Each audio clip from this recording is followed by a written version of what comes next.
Hi hello అందరికీ నమస్కారం అండి. సండే బ్లాగ్ స్వాగతం. ఈ రోజు నా డైలీ రొటీన్ ఎలా ఉండబోతుంది ఏంటి అనేది మీతో షేర్ చేసుకుంటాను. ఫస్ట్ అయితే ఈ రోజు 5 అయింది, అంటే 4కి లేచాను. 4కి లేచి అతనైతే ఊరు వెళ్తున్నారని చెప్పేసి అతని పని అంతా అన్ని రెడీ చేసి ఇచ్చేస్తే అతనైతే ఊరు వెళ్ళిపోయారు. ఒక ఫంక్షన్కి అటెండ్ అవ్వాలంటే అతనైతే వెళ్తున్నారు. ఇంక ఈ రోజు అంతా పిల్లలదే ఉదయం తీసుకెళ్ళడం తీసుకురావడం, అంటే నైట్ ఈవినింగ్ తీసుకురావడం నాదే డ్యూటీ. కాకపోతే ఉదయం తీసుకెళ్ళడం, వాళ్ళకి టిఫిన్ తినిపించడం అంతా ప్రాసెస్ అంతా నాదనమాట. కాకపోతే అతను వెళ్ళిపోయిన తర్వాత ఈరోజు లక్షవారం అయినా కూడా ఇంకా పూజలు అవేం చేయట్లేదు. అయితే రెగ్యులర్గా నా డ్యూటీ ఎప్పుడు కూడా పూజలతోనే స్టార్ట్ అవుతుంది. కాకపోతే ఈ రోజు ఏంటంటే ఈ రోజు నైట్ కల్లా నేను ఒక కస్టమర్కి, ఒక ఆంటీకి 3 బ్లౌజులు అయితే ఇవ్వాలి. 1-2 ప్రిన్స్ కట్ పెట్టి బోట్ నెక్ పెట్టాలి, అంటే బ్యాక్ ఓపెన్ కాకుండా ఫ్రంట్ ఓపెన్, అది కూడా వేరేగా చెప్పారు. ఇవన్నీ కూడా ఈ 3 బ్లౌజులు ఇవ్వాలని చెప్పేసి ఇంకా 5కి అయితే అతను వెళ్ళిపోయారు. వెళ్ళిపోయిన తర్వాత ఇప్పుడు నుంచి ఏం చేస్తానని కాస్త అన్ని క్లీన్ చేసుకున్న తర్వాత అప్పుడు బ్లౌజ్ అయితే కట్ చేసుకుంటున్నాను. ఈ బ్లౌజ్ అయితే ఫస్ట్ బోట్ నెక్ పెట్టుకొని ఫ్రంట్ ప్రిన్స్ కట్ పెట్టి బ్యాక్ బ్రాడ్ నెక్ అనమాట. ఇదైతే కట్ చేస్తున్నాను అనమాట. ఇది కట్ చేసే లోపు మా వాడికైతే లేపి, నేను హోంవర్క్స్ అయితే చేయలేదు. అమ్మ నాకు చీకటిగా లేపు, నేను హోంవర్క్ చేస్తాను, నేను అంతా ఆడుకొని కూర్చున్నాడు. సరే అని చెప్పేసి లేపితే వాడైతే అక్కడ హోంవర్క్ చేస్తున్నాడు. ఈ లోపు నేనైతే అన్ని ఎత్తి పెట్టుకొని, క్యారేజ్ కూడా ఇప్పటి నుంచి ఎందుకు ప్రిపేర్ 7:30కి కదా స్కూలు, మా ముగ్గురు కోసమే కదా అని చెప్పేసి ప్రత్యేకించి ఏం రెసిపీస్ కూడా ఏం ట్రై చేయట్లేదండి. ఎందుకంటే మా ముగ్గురే కాబట్టి ఏది ఉంటుంది అడ్జస్ట్ అయిపోవచ్చు అని చెప్పేసి నేను పెద్దగా వంటలు కూడా ఏం చేయలేదన్నమాట. వాళ్ళకి చపాతీ అంటే ఉల్లిపాయ కూరలా చేసేసి చపాతీ ప్రిపేర్ చేసి ఇచ్చేద్దాము. మార్నింగ్ నాకు టిఫిన్ అదే అయిపోతుంది. పిల్లలకైతే పప్పు అది పెట్టేద్దాం క్యారేజ్ అని లెక్కలో. నేను కూడా అంత ఆలోచించి అలా ఉండిపోయాను. కాకపోతే ఫస్ట్ అయితే బ్లౌజ్ కట్ చేసి ఉంచుకుంటే ఎప్పుడైతే అప్పుడు వీలైతే కుట్టించుకోవచ్చు ఫటాఫట్ అని చెప్పేసి నేను మార్నింగ్ అయితే ఒక బ్లౌజ్ అయితే కట్ చేశాను. ఈ బ్లౌజ్ కట్ చేసేసరికి 5:30 అయిపోయింది. ఇంక సరే ఇంక అప్పటి నుంచి లేచి పిల్లల క్యారేజ్లు అది ప్రిపేర్ చేస్తున్నాను. ఈ బ్లౌజులు ఏంటంటే ఆంటీకి కరెక్ట్గా ఈరోజు నైట్ 9 కల్లా నేను ఇచ్చేయాలి. అందుకని చెప్పేసి నాకు టైం సరిపోతుంది కదా అని నేను ఒక్కొక్కటైతే కట్ చేస్తున్నాను. అంటే 2-3 కట్ చేసుకోవచ్చు. నేను ఏంటంటే ఒకటే కట్ చేస్తాను, ఎందుకంటే అంతా ఒకటే సైజు ఒకటే మోడలు. కాకపోతే కట్ చేసిన తర్వాత కొంచెం నలిగిపోవడం వేరే ప్రాసెస్ అయిపోద్ది అనమాట. మళ్ళీ అది ఐరన్ చేసుకోవడం అదంతా పెద్ద పనిలా అనిపిస్తుంది నాకు. అందుకని కొంచెం టైం ఉన్నా కూడా ఒక్కొక్కటిగానే కట్ చేస్తాను. ఒక్కొక్కసారి ఏంటంటే చిన్న తేడా వచ్చిన ఆటోమేటిక్గా 2-3 మనకు బాగా చెయ్యి తిరిగితేనే 2-3 పెట్టి కట్ చేసుకోవడానికి అవుతుంది. మనకి చెయ్యి అంతగా తిరగదు కాబట్టి, అంత సీనియర్స్ కాదు కాబట్టి అలా అని చెప్పేసి నేను ఒక్కొక్కటికే కట్ చేస్తాను. ప్రజెంట్ అయితే ఒక బ్లౌజ్ అయితే కట్ చేస్తున్నాను. ఈలోపు మా వాడికైతే లేపగా లేచాడు. లేచి ఒక పక్క హోంవర్క్స్ అయితే చేస్తాను. ఈ బ్లౌజ్ కట్ చేస్తున్నాను అనమాట. మామూలుగా అయితే ఆంటీలు ఏంటంటే ఎల్బో హ్యాండ్స్ పెట్టమన్నారు, కానీ వాళ్ళు ఇచ్చిన బ్లౌజ్ మెటీరియల్కి అంత హ్యాండ్స్ అయితే రావు, చిన్న వస్తాయి. అంటే వాళ్ళు ఏంటంటే పెట్టుకుంటే బాగా పొడవు పెట్టుకుంటారు, లేదంటే పొట్టు పెట్టుకుంటారు. 4 ఇంచెస్ అంతకు మించి హ్యాండ్స్ అయితే పెట్టుకోరు వాళ్ళు. ఇంకా ఈ బ్లౌజ్ విషయానికి అయితే వస్తే ఈ పువ్వులు అయితే ఉన్నాయి కదండి, అవి అటు ఇటు అవ్వకుండా, అంటే ఎగుడు దిగుడు ఎలా నచ్చితే అలా కట్ చేస్తే బాగుండదు అనమాట. బ్లౌజ్ లుక్ రాదు. అందుకే పువ్వులు 2 బ్యాక్ సైడ్ ఫ్రంట్ సైడ్ ఒకేలా వచ్చేటట్టు, అంటే పువ్వులు ఎలా ఫ్రంట్ ఎలా వస్తే అలాగా, బ్యాక్ ఎలా వస్తే అలాగా అవైతే సెట్ చేసుకొని నేనైతే బ్లౌజ్ కట్ చేసుకుని హ్యాండ్స్ కూడా అలాగే కట్ చేసేసాను. ఇప్పుడైతే వాళ్ళు మార్నింగ్ బ్రేక్ఫాస్ట్ కింద అయితే చపాతీ చేస్తాను. చెప్పాను కదా, ఉల్లిపాయలు అనేది కొంచెం ముద్దలాగా చేసేసి కర్రీ ప్రిపేర్ చేసేసాను. ఇంకా మాకై కదా, అతను ఉంటే కనుక బొంబాయి చట్నీ ఖచ్చితంగా చేయాలి. అతను చపాతీకి బొంబాయి చట్నీ లేకపోతే నాన్ వెజ్ తింటారు. అలాగని ఇలాంటి ఉల్లిపాయల కూరలు అవి తింటారు అనమాట. కాకపోతే మా ముగ్గురికే కదా అని చెప్పేసి ఉల్లిపాయలు చాపర్లో చిన్నగా కట్ చేసేసుకొని మామూలుగా తాలింపు పెట్టేశాను. అది టిఫిన్, అంటే అన్నం పెట్టిస్తే తినేస్తే వెళ్ళిపోతారు. సరేలే ఎలాగో తొందరగానే లేచాను కదా, ఇంకేముంది పప్పు అప్పటికి టైం పడుతుంది, 7:30 కదా, ఈలోపు చేసిస్తే తినేస్తారు కదా అని చెప్పేసి వీళ్ళిద్దరికైతే టిఫిన్ అయితే ప్రిపేర్ చేస్తున్నాను. మామూలుగా అయితే మా వాడికి చపాతీ ఉంటే ఖచ్చితంగా జామ్ అయితే కావాలి. ఈవినింగ్ అలా తిందువులే, ఇప్పుడైతే ప్రజెంట్ కూరతో తిను అని చెప్పాను వాడికైతే. ఇప్పుడు పిల్లలకి బ్రేక్ఫాస్ట్ కింద చపాతీ అయితే చేసిస్తున్నాను. ఒక పక్క రైస్ అయిపోయింది, పప్పు అవుతుంది ఇంకా.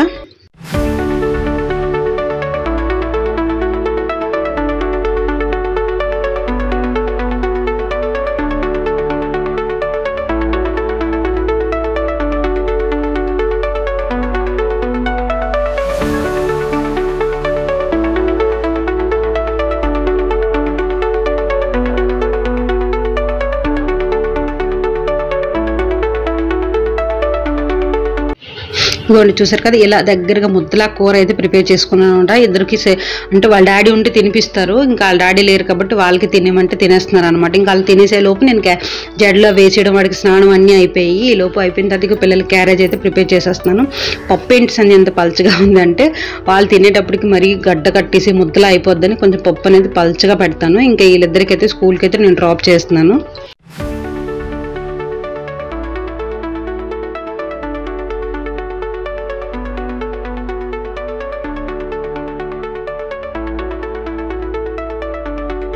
ఇంకా కిందకు వచ్చానంటే చాలు ఎవరో ఒకరు విష్ చేస్తారు, పలకరిస్తారు, మాట్లాడతారు. ఇవేమంటే మున్సిపాలిటీ అనమాట. ప్రత్యేకించి రోజు ఎప్పుడు కిందకి వెళ్ళినా పాలు బయటకు వెళ్ళినా ఎక్కడికి వెళ్ళినా కాసేపు అయితే మాట్లాడుతుంది. సరే పెద్ద ఆవిడ కదా అని చెప్పేసి నేను విష్ చేస్తాను, మాట్లాడతాను.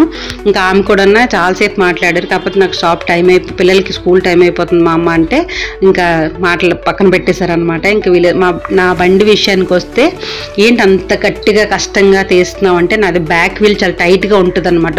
బండి కాస్త ముందుకు మూవ్ అవ్వదు, అందుకని చెప్పి అంత కష్టంగా తీయాల్సి వస్తుంది. ఇది బండి అంటే బండి అంతే అంటే ఎలా అంటే అదేదో సినిమాలో చూసారా, ఫ్రంట్కి బండి డ్రైవ్ చేసుకుంటే వెనక్కి ఒక్కొక్క పార్ట్ పడిపోద్ది అన్నట్టు అంత ఘోరంగా ఉండదు, కానీ పర్వాలేదు ఒక మాదిరిగా ఉంటుంది అనమాట. ఇంకా పిల్లలిద్దరినైతే స్కూల్కి అయితే డ్రాప్ చేసేసాను. ఇంకా వాళ్ళైతే ఎవరు లగేజ్లు వాళ్ళకి ఇచ్చిస్తే వెళ్ళిపోయారు. ఇంకా వెళ్ళిపోయిన తర్వాత ఈలోపు చెప్పాను కదా బ్లౌజులు అయితే ఇంకా వంట పని అదంతా అయిపోయింది. అక్కడ వరకు ఏం చేసేసి మళ్ళీ నేను మిషన్ అయితే స్టార్ట్ చేశాను. ఎంతకి స్టార్ట్ చేశాను 9:30 కల్లా అయిపోయింది అనమాట. స్టార్ట్ చేసేసాను. ఫస్ట్ ఈ బ్లౌజ్ ఫినిష్ చేసేలోపు మధ్యన కరెంట్ అయితే పోయింది. కాస్త టైం వేస్ట్ ఎందుకు అని చెప్పి ఉక్సులు కాజాలు వేసేసాను. మళ్ళీ కాసేపు ఇంకా చూసాను, ఇంకా కరెంట్ రాలేదు, ఇంకెందుకు ఇంకా టైం వేస్ట్ చేస్తే ఈరోజు నైట్ కల్లా ఇవ్వాలని చెప్పేసి నేను కాల్తోనే మామూలుగా మోటార్ లేకుండా కుట్టేశాను. మొత్తానికి అయితే బ్లౌజ్ 1:30 కల్లా ఇదైతే ఫినిష్ చేసేసి ఇంక మధ్యాహ్నం లంచ్ అయితే చేశాను. అలాగే అండి ఈరోజు ఒక మంచి రెసిపీ కూడా చేస్తున్నాను. అది ఏంటి అనేది లాస్ట్లో చెప్తాను అనమాట. ఎందుకంటే అది నైట్ చేశాను కాబట్టి నా డైలీ రొటీన్ ఎలా ఉంటుందో అలాగే మీకు పోస్ట్ చేయాలి కాబట్టి నైట్ నేను ఆ చట్నీ అనేది మీకు చూపిస్తాను. ఫస్ట్ అయితే నేను ఈ బ్లౌజ్ అయితే ఇలా స్టిచ్ చేసుకున్నాను చెప్పాను కదండి. ఫ్రంట్ బోట్ నెక్ ఇలా ముందుకి ఇలా ఓపెన్ ఉండాలన్నమాట, బ్యాక్ సైడ్ బ్రాడ్ నెక్. ఇంకా పిల్లలు స్కూల్కి తీసుకొచ్చే ముందు ఈ బ్లౌజ్ అయితే ఫినిష్ చేసేసాను.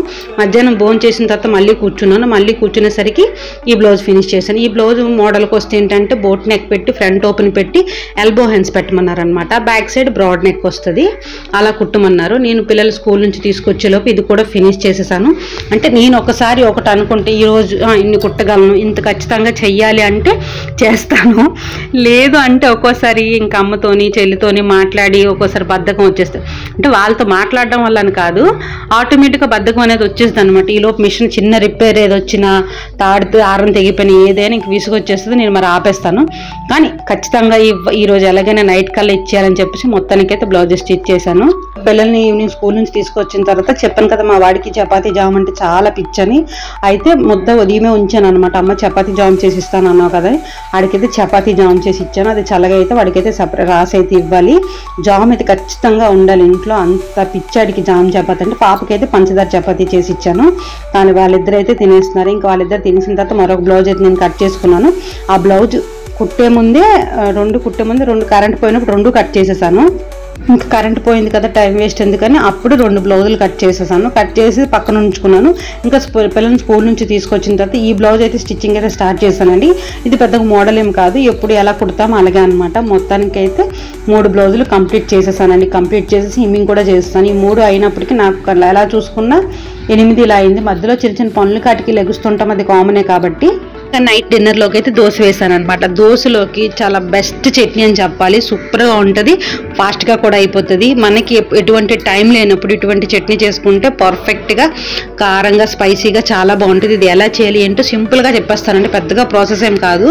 ఫస్ట్ అయితే ఆవాలు జీలకర్ర బాగా వేగిన తర్వాత పచ్చిమిర్చి వేసుకోండి. ఈ చట్నీ అనేది కొంచెం స్పైసీగా ఉంటే బాగుంటుంది, అదే కారంగా ఉంటే బాగుంటుందని పచ్చిమిర్చి కాస్త ఎక్కువగా వేసాను. అలాగే తెల్లిపాయలు కరివేపాకు ఈ పోపు అంతా బాగా వేగనివ్వండి. అంటే ఎలా అంటే మనం చట్నీకి ఎక్కువగా టైం లేనప్పుడు అప్పుడప్పుడు ఇలా చేసుకొని ఉంచితే ఒక ఫ్రిడ్జ్లో ఉంటే కనుక ఒక 2 days డేస్ నిల్వ ఉంటుంది, ప్రాబ్లం ఏం లేదు. దీనికి పోపు వేసి అంత ప్రాసెస్ కూడా నేను చెయ్యను, కాకపోతే ఒక్కోసారి చేస్తాను, ఒక్కోసారి అయితే చేయను. మొన్న అమ్మాయిలు వచ్చేటప్పుడు ఇతనికి నచ్చింది అనమాట, ఇలా మామూలుగా చేసేసాను, చేస్తే నాకు అలా చేయొచ్చు కదా అని అన్నారని చెప్పేసి ఆ స్టైల్లో నేనైతే చేస్తున్నాను అనమాట. ఇంకా పచ్చిమిర్చి బాగా వేగిపోయిన తర్వాత ఉల్లిపాయ ముక్కలు వేసుకోండి. ఉల్లిపాయ ముక్కలు పెద్ద పెద్దగా ఉండాలి, నేను వీడియోలో చూపిస్తున్నాను కదా ఆ సైజు ఉండాలన్నమాట. ఇది ఆల్మోస్ట్ ఈ చట్నీ అందరికీ తెలిసి ఉండొచ్చు, కాకపోతే ఇలా నేను నా స్టైల్లో నేనైతే చేస్తున్నాను. మీకు తెలిసి ఉంటే కనుక స్కిప్ చేసేయండి, తెలియని వాళ్ళు అయితే కనుక చూసి ట్రై చేయండి. ఫస్ట్ అయితే ఉల్లిపాయలు అంతా బాగా ఫ్రై అయిపోయి 50% కాకుండా ఒక 20-30% ఫ్రై అయ్యి జస్ట్ ఇలా మగ్గితే చాలు అనమాట. ఇంకెక్కువగా వేగనవసరం లేదు, రోస్ట్గా అవ్వవసరం లేదు, జస్ట్ ఒక 30% మగ్గిపోతే అప్పుడు నేను అయితే టమాటాస్ ఒక 4-5 తీసుకున్నాను. ఈ టమాటా కూడా వేసేసి సాల్ట్ వేసి పూర్తిగా పైన తొక్క ఇలా ఊడేటట్టు మగ్గిపోవాలి. చూసారు కదా, అలా మగ్గిన తర్వాత కాస్తంత చింతపండు వేసుకోండి. ఇవంతా బాగా చల్లగయ్యే వరకు పక్కన పెట్టి బాగా చల్లగా అయితే మిక్సీ చేసుకోవాలన్నమాట. మిక్సీ చేసుకొని నేనైతే పోపు చట్నీ అంటే పల్లి చట్నీ కూడా చేశాను, ఆ చట్నీకి పోపు వేసాను కదని దీనికి కూడా పోపు వేసాను, లేకపోతే పోపు అయితే వేయను. ఇంకా వేడి వేడి అంటే దోశలోకి మంచి సూపర్ కాంబినేషన్ అని చెప్పాలన్నమాట ఈ టమాటా చట్నీ. మీరు ట్రై చేయండి, ఎలా వచ్చింది అంటే నాకు కామెంట్ చేయండి. ఇంకా మధ్యాహ్నం నైట్ డిన్నర్లోకి అయితే నేను ఉల్లి దోశ అయితే వేసాను. మా వాడు అమ్మ ఉల్లి దోశ చేయన్నాడు కదా అని వాడి కోసం అయితే చేశాను. బాగా అడిగాను కదా, ఇద్దరికి ఉల్లిపాయ దోశ అంటే ఇష్టం అనమాట. ఉల్లి దోశ ఇలాగ కొంచెం మరీ అంత రోస్ట్ అవ్వకూడదు అలా అని చెప్పేసి ఫ్రై అవ్వకుండా ఉండకూడదు, మీడియం ఇలా ఉండాలన్నమాట. ఈ షేడ్లో ఉంటే వాళ్ళిద్దరికీ ఇష్టము. ఇంకా పల్లి చట్నీ వాళ్ళకైతే చేశాను, ఇతనేమొచ్చి టమాటా చట్నీ చేయమన్నారు కదా అని చెప్పేసి ఇతనికి టమాటా చట్నీ చేశాను. మీరు ఇంట్లో ట్రై చేయండి ఈ టమాటా చట్నీ. అది దోశ, ఇడ్లీ, రైస్, చపాతీ దేనికైనా బాగుంటుంది. మనం తినాలి కానీ దేనికైనా అడ్జస్ట్ చేసుకోవచ్చు అనమాట. ఎలా వచ్చింది అంటే నాకు కామెంట్ చేయండి. ఫుల్ వీడియో వాచ్ చేసినందుకు చాలా థ్యాంక్స్ అండి. అలాగే నా డైలీ రొటీన్ వ్లాగులు మిస్ అవ్వకుండా చూసినందుకు కూడా చాలా థ్యాంక్స్. వీడియో కనుక నచ్చితే లైక్ కొట్టండి, షేర్ చేయండి, ప్లీజ్ సపోర్ట్ చేయండి. రేపు వీడియోలో మళ్ళీ కలుసుకుందాం. మీ రెసిపీ ఎలా వచ్చిందంటే నాకు కామెంట్ చేయండి.